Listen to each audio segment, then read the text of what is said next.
Naperwisyo sa malakas na ulan ang ilang magulang at estudyante sa Tuguegarao City. Yan at iba pang balita sa pagtutok ni Glam Caligdan Dizon. Malakas na ulan at hampas ng hangin ang naranasan sa Tuguegarao City.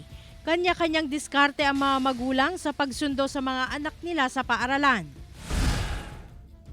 Gumuho ang lupang pundasyon ng tulay na nagdurugtong sa mga barangay ng Kapakuan at Barangay Salungsong sa Santa Praxedes, Cagayan dahil sa tuloy-tuloy na pag-uulan.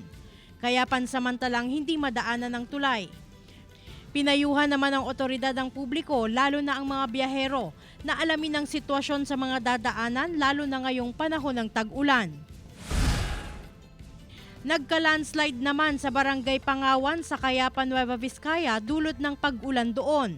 Humambalang ang gumuhong lupa sa kalsada. Pansamantalang isinara ang bahagi ng Nueva Vizcaya Benguet Road. Nagpapatuloy ang clearing operations doon. Glam Caligdan Dizon, One North Central Luzon.